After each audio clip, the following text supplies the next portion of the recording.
దీనితో ఒక శుభ సూచికం ఏంది తెలుసా? పక్క రాష్ట్రమైనటువంటి ఆంధ్రలో షర్మిల గారు కూడా ప్రవేశం అయింది. ఈ పని ఎప్పుడో చేయమన్నా అమ్మా నువ్వు ఎందుకు షర్మిలమ్మ ఎందుకు ఇక్కడ ఏమున్నదని వచ్చావు అమ్మా నువ్వు ఉన్నావు ఇక్కడ ఆడబిడ్డవే ఇక్కడ ఆడబిడ్డవే ఒప్పుకుంటా. కానీ ఎక్కడనైతే పోగొట్టుకున్నదో అక్కడనే ఫైట్ చేస్తే అదేదో పాట ఉన్నది ఏది ఆకులు రాలినతే మళ్ళా పురుగుతుందని ఒక పాట అయినా అక్కడ నీకు న్యాయం జరుగుతుంది. ఈ పని మొదలు ఎప్పుడో చెప్పిన అమ్మ నువ్వు ఇక్కడెందుకు అనవసరంగా టైం వేస్ట్ చేస్తున్నాను. ఫైనల్ గా షీ హాజ్ అగ్రీడ్. అండ్ నేను అనుకుంటాను రాహుల్ గాంధీతో కలిసి ఆంధ్రలో కూడా కాంగ్రెస్ వచ్చే అవసరానికి అందులో రాజశేఖర్ రెడ్డి ఒక మంచి ఉద్దేశం ఉండే రాహుల్ గాంధీని ప్రధానమంత్రి చెయ్యాలని ఆయన ఆలోచన ఉండే కాబట్టి ఆ బిడ్డే ఇవాళ బాగా పనిచేస్తుంది చేస్తుందని నేను నమ్ముకున్నది. కానీ ఆమెకు ఒక్కటే కోరిక అన్నది నేను ఇవాళ పేపర్లో చూసిన ఇంత అన్యాయం అయితే ఎక్కడ చూడలేదండి. మహిళల మీద 8 మంది దౌర్జన్యం చేయడం ఆమె ఫస్ట్ విజిట్ తప్పనిసరిగా ఆ కుటుంబానికి పోవాలి. అక్కడికెళ్ళే నువ్వు మొదలు పెడితే బాగుంటుంది. ఎందుకంటే ఒక ప్రజలలో ఇమేజ్ వస్తుంది. అదే షర్మిల గారు వచ్చారు ఒక మహిళకు జరుగుతున్న అన్యాయాన్ని ఎండగట్టడానికి ఈ అన్యాయాన్ని ఎదిరించడానికి వచ్చిందనే ఒక ఆలోచన కూడా ప్రజల్లో మొదలు పెడతారు. తప్పనిసరిగా ఆమె సక్సెస్ కావాలని అక్కడ కూడా కాంగ్రెస్ బలపడాలనేదే నా ముఖ్య ఉద్దేశం. ఏదైనా ఒక శుభ సూచకం అక్కడ కూడా కాంగ్రెస్ రావాలనేదే నా ఉద్దేశం. ఎందుకంటే అన్నదమ్ములుగా ఉందాము అన్నదమ్ములుగా విడిపోదామన్నాం. వాళ్ళు మాకేం శత్రులు గారు వాళ్ళు మా అన్నలు మేము తమ్ముళ్ళం. కానీ అక్కడ కూడా కాంగ్రెస్ బలపడాలి అనేదే నా ముఖ్య ఉద్దేశం. అక్కడి నాయకులు కూడా అందరు కూడా ఆమెను కోరుతున్నారు కాబట్టి ఆమె సక్సెస్ కావాలి ఈ కొత్త సంవత్సరంలో. ఆమెకు కూడా నా ఏది ఒక సీనియర్ నాయకుడిగా ఎందుకంటే వాళ్ళ నాన్నతో ఉన్న నాకు పరిచయం.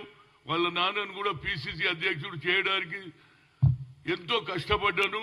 ఎంతో మంది వ్యతిరేకం చేసినా కాబట్టి ఆమె కూడా అక్కడ సక్సెస్ కావాలనేదే నా ముఖ్య ఉద్దేశం. మరొకసారి happy new year to everybody including media, electric తీసేటోడు అదే చూపించేటోళ్ళు అందరికీ కూడా నా హృదయపూర్వక ధన్యవాదాలు. Thank you.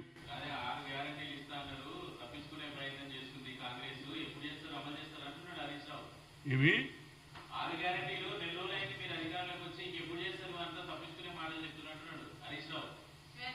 చూడండి హరీష్ రావు ఎన్ని చెప్పినా ఆయన తొందరపడుతున్నాడు రా బాబు.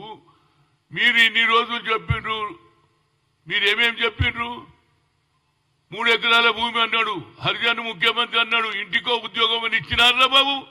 10 ఏళ్లలో మీరు అబద్ధాలు చెప్పిండ్రు. మేము ఇంకా మొదలే పెట్టలే అప్పుడే మీరు ఏం చేయలేరు ఇది కాదు ఇది డెస్పరేట్ గా ప్రజలు గమనిస్తున్నారా బాబు? మీరు ఇప్పుడే మాట్లాడుతుంటే అదే ఏవా 4 రోజులు రాలేదు కాంగ్రెస్ పార్టీ వచ్చి ఆయన నెల కూడా పూర్తి చేసుకోలేదు. ఈ అపోజిషన్ వాళ్ళకు పరిపాట లేదని ప్రజలు అనుకుంటున్నారు. సర్వే ప్రజలలో పోతే తెలుస్తుంది. హరీష్ రావు ఏదో తొందరపడి మాట్లాడుతున్నాడు. మీరు ఇచ్చిన వాగ్దానాలు ఏ పూర్తి చేసింది చెప్పు?